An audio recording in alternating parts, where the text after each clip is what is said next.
आज के समय में चीन को रोकना ही सबसे बड़ा मकसद दिखता है, क्योंकि जो शुरुआत चीन ने की है उसका अंत करना ही होगा, वरना जो जहां है वहीं रुक जाएगा, जो कि किसी भी देश के लिए शुभ संकेत नहीं है। ये तो आप जानते हैं कि जब तक अमेरिका के राष्ट्रपति डोनाल्ड ट्रंप थे तब तक ये लग रहा था कि चीन की कुछ सांसें ही बची हैं, पर जैसे ही अमेरिका में सत्ता परिवर्तन हुआ मानो चीन को नया जीवन दान ही मिल गया हो, क्योंकि जो बाइडेन के आने के बाद से चीन पर जिस तरह के एक्शन की उम्मीद थी वो अमेरिका की तरफ से अभी तक नहीं लिए गए। ऊपर से ट्रंप प्रशासन के समय अमेरिका ने भारत को अपनी विदेश नीति के केंद्र में रखा था, पर अब सबसे बड़ा सवाल यह है कि बाइडेन प्रशासन की भारत नीति क्या होगी, क्योंकि हाल ही में जो बाइडेन ने राष्ट्रपति बनने के बाद विदेश नीति पर अपना पहला भाषण दिया, लेकिन उनके इस भाषण से यह स्पष्ट हो गया है कि दक्षिण एशिया उनकी प्राथमिकता नहीं है। उन्होंने अपने इस भाषण में एक बार भी भारत, दक्षिण चीन सागर, इंडो पैसिफिक या फिर क्वाड का नाम नहीं लिया। दूसरी ओर अपने 20 मिनट के लंबे भाषण में जो बाइडेन ने 5 बार चीन का नाम लिया और 8 बार रूस का नाम लिया।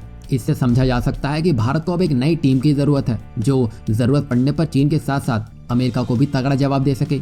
और इस दिशा में ब्रिटेन भी भारत की तरह ही चीन को सबक सिखाना चाहता है, क्योंकि ब्रिटेन पहले ही उइगर मुसलमानों पर अत्याचार और हांगकांग की समृद्धि और उसकी स्वतंत्रता को लेकर चीन को कड़ा जवाब दे चुका है। यहाँ तक कि चीन से आयात पर भी नियंत्रण लगा चुका है, और इससे पहले वो 5G नेटवर्क से चीन की हुआवे को ही हटा चुका है। और ब्रिटेन यही नहीं रुका, उसने भारत, अमेरिका, जापान, ऑस्ट्रेलिया के ग्रुप क्वाड में शामिल होने की भी इच्छा व्यक्त की थी। इससे अब आप समझ सकते हैं कि यहाँ ब्रिटेन और भारत का एक ही मकसद है, और वो है चीन की बर्बादी। दरअसल अभी हाल ही में चीन ने कुछ ऐसा किया है जिससे ब्रिटेन अब गुस्से में आ चुका है। दरअसल ब्रिटेन में शिक्षकों के चीन के लिए जासूसी करने का बड़ा भांडाफोड़ हुआ है। यहाँ हम आपको बता दें कि ब्रिटेन की 20 यूनिवर्सिटी के करीब 200 शिक्षक चीन की मदद करने के लिए संदेह के घेरे में पाए गए हैं।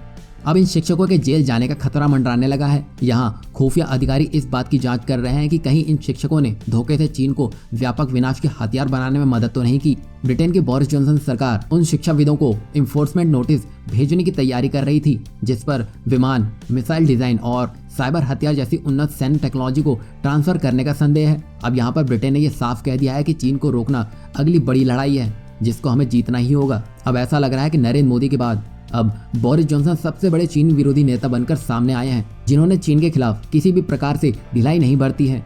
और यही नहीं, आने वाले समय में बोरिस जॉनसन की तरफ से और भी अधिक चीन विरोधी कदम उठाए जाएंगे, तो इसमें कोई हैरानी की बात नहीं होगी।